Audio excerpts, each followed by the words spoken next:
વડોદરામાં વિશ્વ blood donation દિવસ પહેલા જ શહેરમાં 50% જેટલી લોહીની અછત વર્તાઈ રહી છે, ત્યારે સામાજિક કાર્યકરો દ્વારા લોકોને બ્લડ ડોનેટ કરવાની અપીલ કરવામાં આવી છે।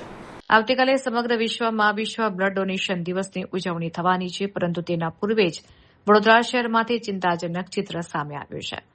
છેલ્લા 6 મહિનાથી વડોદરા શહેરની તમામ પ્રાઇવેટ બ્લડ બેંકો તેમજ સરકારી હોસ્પિટલોની બ્લડ બેંકોમાં લોહીની ભારે અછત જોવા મળી રહી છે। હાલમાં સરકારી અને ખાનગી બ્લડ બેંકોમાં લોહીનો સ્ટોક સામાન્ય કરતાં 50% જેટલો ઓછો થઈ ગયો છે। આ અછતનો લાભ ઉઠાવીને કેટલીક પ્રાઇવેટ બ્લડ બેંકો દ્વારા દર્દીઓના સગા પાસેથી મોટી રકમ વસૂલીને બ્લડ આપવામાં આવતું હોવાની બૂમો પણ ઉઠી છે, જેને કારણે ગરીબ અને મધ્યમ વર્ગના પરિવારો મુશ્કેલીમાં મુકાયા છે। શહેરમાં ચાલી રહેલી લોહીની અછતને પૂરી કરવા માટે નાગરિકોએ આગળ આવવું પડશે। રક્તદાન એ જ મહાદાન છે અને તેનાથી કોઈનો કિંમતી જીવ બચાવી શકાય છે। શહેરમાં લોહીની આ ગંભીર તંગીને ધ્યાનમાં રાખીને આજે સામાજિક કાર્યકરો દ્વારા નાગરિકોને અચૂક બ્લડ ડોનેશન કરવાનો સંદેશ પાઠવવામાં આવ્યો છે।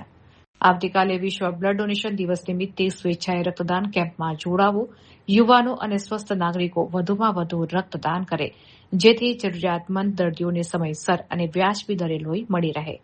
તંત્ર અને સ્વૈચ્છિક સંસ્થાઓ પણ આ અછતને પહોંચી વળવા માટે આગામી દિવસોમાં મોટા પાયે રક્તદાન કેમ્પનું આયોજન કરે તેવી લોકમાંગ ઉઠી છે।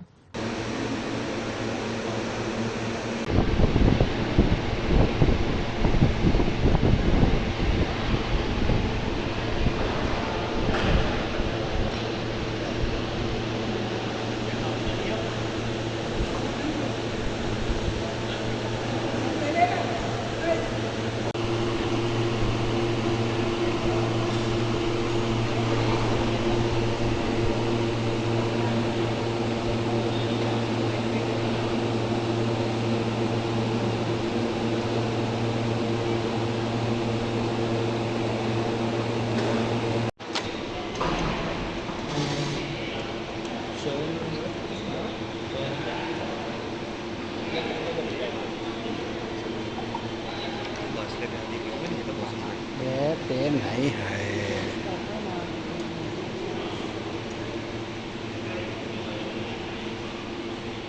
વડોદરા શહેર ભારત વિશ્વમાં કાલે બ્લડ દિવસ છે, ત્યારે વડોદરા શહેરમાં સંસ્કારી નગરીમાં જો 50% બ્લડની અછત પડતી હોય તો આ એક સિસ્ટમ માટે પણ શરમજનક બાબત છે। વડોદરા શહેરના એક નાગરિક માટે, દરેક તમામ નાગરિકો માટે પણ આ શરમજનક બાબત છે। દરેક લોકોએ બ્લડ ડોનેટ કરવું જોઈએ, કંપનીઓમાં કેમ્પો લાગવા જોઈએ, સરકારી કર્મચારીઓએ કેમ્પો કરવા જોઈએ।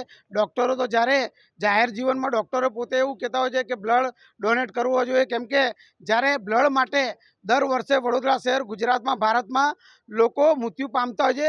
જ્યારે સમય પર બ્લડ નથી મળતું, ત્યારે વડોદરા શહેરની અંદર કેટલી બ્લડ બેંકો એવી છે કે ત્યાં બ્લડ લેવા જતા હોય છે તો બ્લડ મળતું નથી, અને કેટલી બ્લડ બેંકો એવી છે કે સોદાબાજી થતી હોય છે। ત્યારે ગુજરાત સરકારે 2017માં 2 બ્લડ બેંકો એવી છે, તેમને નોટિસ આપવામાં આવી હતી કે તમારા બ્લડની અંદર કઈ અંશે એટલે કે થોડા અંશે HIV પોઝિટિવના અંશો આવ્યા હતા। ત્યારે વડોદરા શહેર, ગુજરાત, ભારતમાં, વિશ્વમાં આ માનવતા માટે કલંકરૂપ કેસ કહેવાય કે HIV પોઝિટિવ કેસ જ્યારે થોડા અંશે આવતા હોય ત્યારે વડોદરા શહેર માટે આ શરમજનક બાબત છે। પરંતુ તમામ લોકોને કહેવા માગું છું કે કાલે બ્લડ દિવસ છે, ત્યારે દરેક લોકોએ બ્લડનું ડોનેટ કરવું જોઈએ, જેથી કરીને કોઈ પણ વ્યક્તિ બ્લડ માટે મૃત્યુ ના પામે, એ આશા રાખું છું।